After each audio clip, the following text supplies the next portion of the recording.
man. Brian Gutekunst, he's on my mind. Brian Gutekunst is looking around and thinking, okay, maybe that's on the list. Number of positions. I mean, obviously, if you watch the game, cornerback immediately comes to mind. The fact that Josh Jackson, can't even be active right now is wild to me. And obviously, Kevin King hitting free agency. I think after a performance like that, you can't even re-sign him. I don't care what the price is. You just got to let him go after that. So I think they're cornerback. I think they're always in the market for defensive line. I just think over the Thompson, now Gutekunst era, they've always pretty much, I feel like every draft somewhere in the first 3 or 4 rounds, they're drafting a defensive lineman. I don't think that's any different here now in terms of what they need. And then obviously wide receiver. I think I've been banging the table. Everyone's been banging the table. And I just think one more guy in that room they could probably use at this point. Some more dynamism. I think just some other sort of skill set outside Devontae Adams, because I think we saw in that game Sunday about, MVS had about as good a game as you could, but like Allen Lazard still is not a guy who separates on his own. He's a guy who's talented, will haul in balls outside his frames, a great run blocker, but he's not a sort of, you think back to that 11 receiver class when you had 3 or 4 of those guys. You got 1 now, unfortunately. And I think that's kind of the big difference between those 2 teams. When I look at it, I think your point about the defensive line is probably spot on in the sense of this is a team that has, you're right, consistently kind of tried to replenish, and not necessarily day 1 picks, not necessarily like premium picks, but they've at least tried to get athletic bodies that they can kind of utilize as depth, et cetera. And this is a rare offseason last year coming into this one where they didn't really do that. What do you see from this class? Let's talk about the class in general. Let's talk, looking at the draft class itself. Where is it strong? Where is it weak? I have not done anything in regards to the draft yet. So you are talking to a total neophyte. I'll learn along with everyone here. Watch. So it's really strong in the passing game offensively. You have a really good offensive tackle class. You have a really good wide receiver class, and you have a really good quarterback class. I think this wide receiver class could be even better than what we saw a year ago, which is crazy to say, but I think very possible. I think the quarterback class, obviously not going to get to the Packers, but probably 4 or 5 guys going to go in the top 20 picks at the quarterback position. And then offensive tackle, you'll probably see 6, 7 offensive tackles go in the first round, starters going in somewhere into day 2. The offensive tackle class. So I think those are easily the strongest positions. And then after that, I would say there's a lot of edge talent in this class. Not a lot of there's no Chase Young, there's no Nick Bosa, there's no top 5, top 10 guy. Right. But I think there's probably about 8 or so guys that are going to go between probably pick 12 and about pick 50. Really talented class in that regard. And so I think those are kind of the strengths of the class. I'd also add a linebacker. There's a number of guys, and there'll probably be some that fall all the way to the Packers that are kind of day 1 starters. Similar to last year's class at linebacker, where I think there was a lot of talent in it. Now, you talk about falling to the Packers, and that is obviously a constant issue in Green Bay, this idea that they are very successful. They win a lot of games. They go on these deep postseason runs, and that results in being way down the pecking order when it comes to the draft. I know it's going to be wide receiver mania all offseason again. Is there a prospect there or 2 that maybe you see as a possibility late in the first, or is that something where you don't think the value will be there? I think the value will be there. I think there will be a number of guys. It depends on kind of what you want. I think an athlete, someone with some speed, someone who can kind of separate on their own is what you want in this draft class, and is what they're kind of missing. MVS could be that, but are you really going to rely on him? He just has not been consistent anywhere nearly over the course of his career. And it's kind of almost a one-trick pony in that a lot of his best routes are deep. He's not going to run a lot of slants. You're not going to target him underneath a bunch. I think there are guys in this class like Elijah Moore from Ole Miss or Rondale Moore from Purdue who have the deep speed, have that, but then also can separate underneath, also can, run a lot of the slot routes that they really don't have a kind of true slot receiver on that roster right now that can do that. So I think there will definitely be value towards the end of the first round. Probably, like I said, even more so than last year, where a lot of people were saying, by the time the Packers picked, it was kind of all dry in terms of the real, after, Justin Jefferson went off the board, Brandon Ayuk went off the board, the real talented guys were kind of gone by then. I don't think that's going to be the case this year. When you look, I know you're not in mobile for the Senior Bowl, but I know you're monitoring it, obviously. What do you see from the running back position so far? I know they've been out on the field, and it's, obviously a position of interest in Green Bay in the sense that we don't know what's going to happen with Aaron Jones and Jamal Williams. We do know they drafted a back last year, and obviously I don't think they most likely use a premium pick on a back again, although you never know. But do you think that this is a class where they could pluck somebody, say day 2, day 3, and put him in that rotation? I think so. I think there's a lot of good receiving backs in this class. One of them, down Senior Bowl, Demetric Felton, UCLA guy, is running actually routes with the wide receivers. And I think that's the type of back you go for. You got AJ Dillon. You have to smash. They need the guy who can replace Aaron Jones as sort of screen threat, downfield, like wheel route threat. Kind of what they wanted Tyler Ervin, or had used Tyler Ervin, and a guy that can do all those versatile things is, I think, the back they would end up targeting. Two guys that I would say, one, obviously, Demetric Felton, I just said. The other one, Kenneth Gainwell from Memphis. He actually opted out this past year, but he's in a similar mold to that. He's not down at the Senior Bowl, but he's a redshirt, I want to say redshirt sophomore coming out. Probably him and Felton are the two best receiving backs in this class, but they're both around 200 pounds. They are not full-time pound the rock sort of guys at this point. Flipping it over to the defensive side, you mentioned corner. You look at the performance on Sunday. I think it's a no-brainer. Is there a guy, or are there a set of guys with possible, again, you never really know how the Packers are going to set their board or where their priorities are going to be. They have certainly shown that they are not afraid of taking corners early. They've done it a lot in recent years. Do you think that could be in play, say, end of first round? And is there, a particular prospect or prospects that you think you'd have your eye on there? I think so. I mean, if you're just doing purely reactionary, that was why they lost. That was why they lost in the NFC Championship game. Obviously on Sunday. The hard part is with the Packers now, Mike Pettin, I don't know what they're going to do, defensive coordinator, but like Mike Pettin, we thought was going to be this man-heavy, blitz-heavy defense coordinator. This past year, they were not man-heavy. They were not blitz-heavy. That was a soft zone team for sure. So I don't know what type of body type they'd be going for.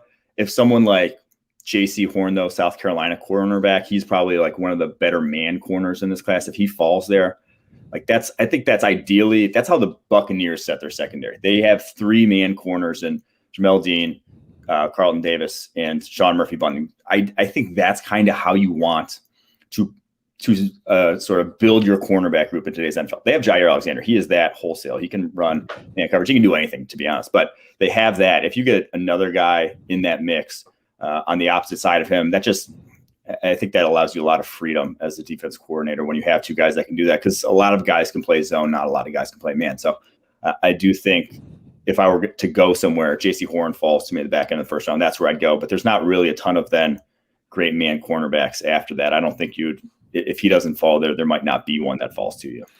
You talk about Pettin and the defensive coordinator, and obviously the news this morning is that those exit interviews are happening today, the wrap-up interviews with LaFleur. Say LaFleur does move on. I mean, I have no idea.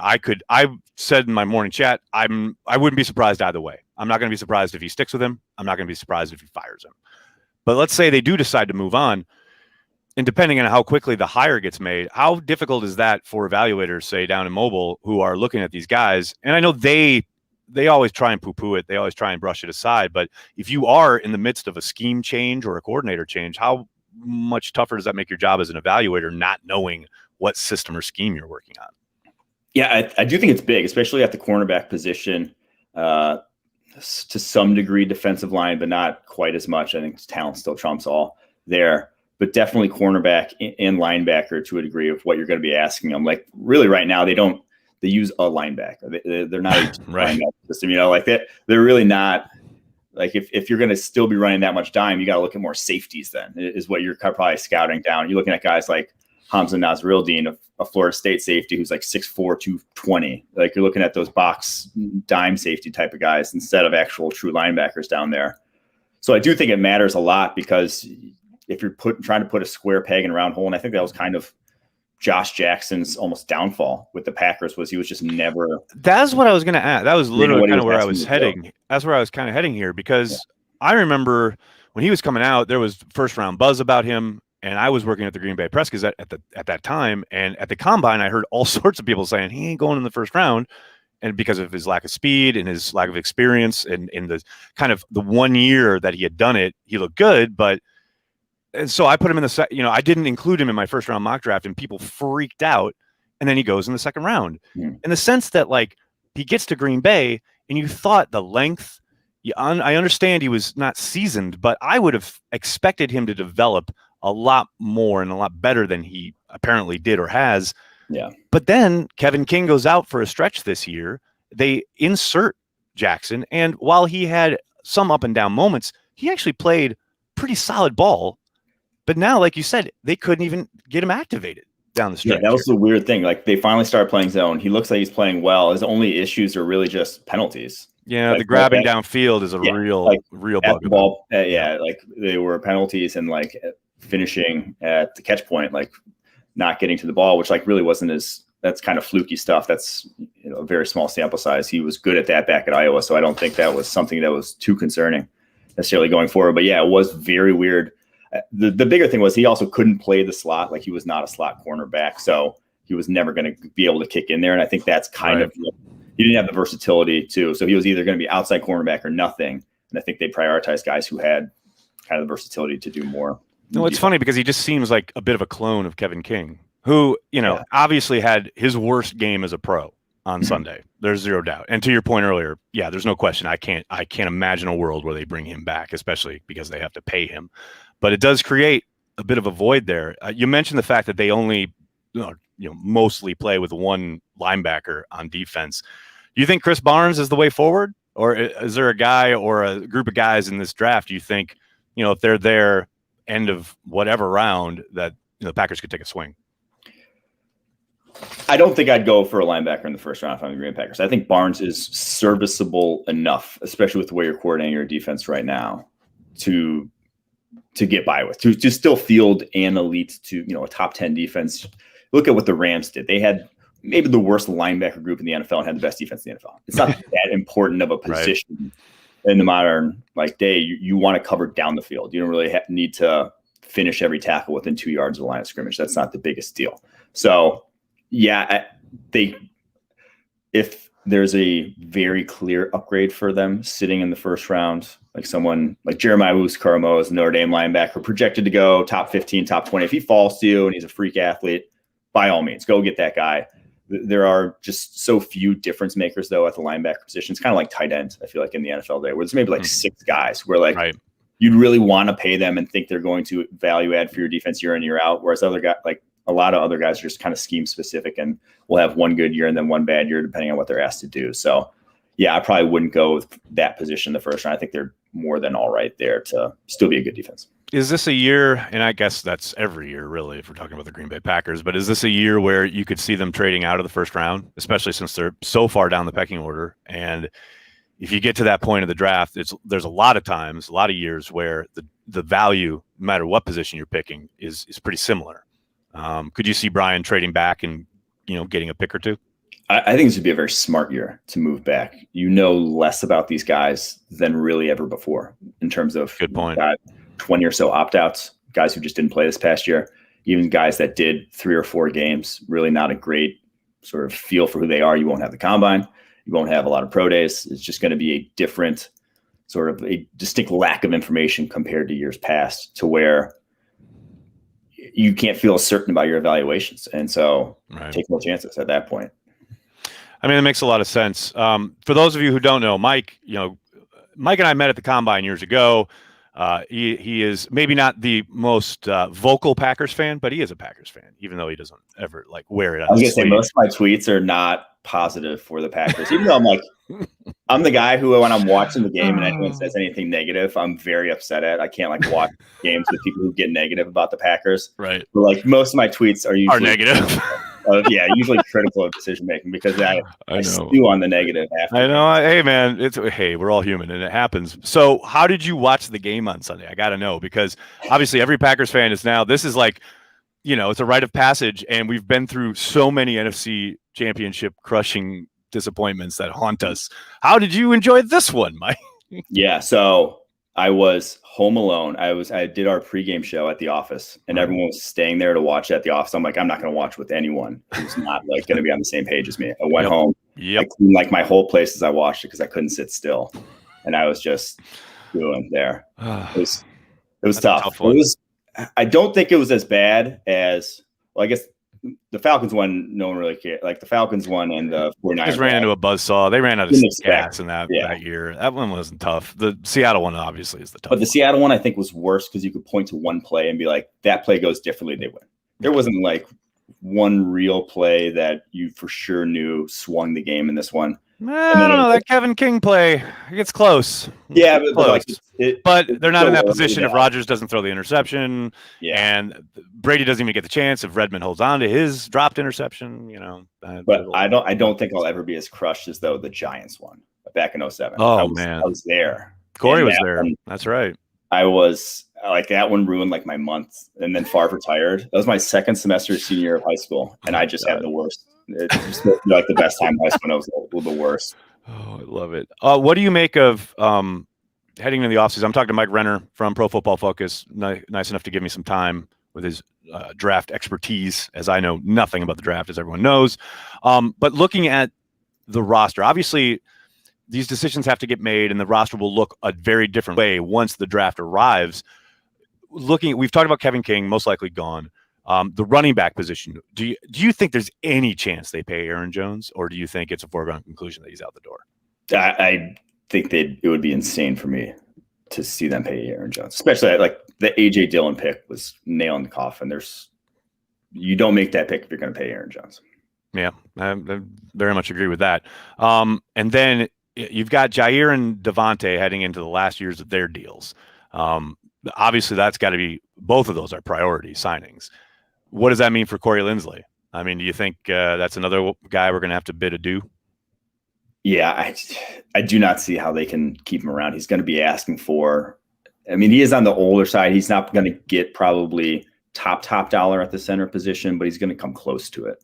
And I think you just saw the line was serviceable enough, especially on the interior, without him, that you can just, I think they're going to have to make cuts somewhere. Like they just aren't in the best of situations, and everyone's kind of screwed with the pandemic and the cap backwards.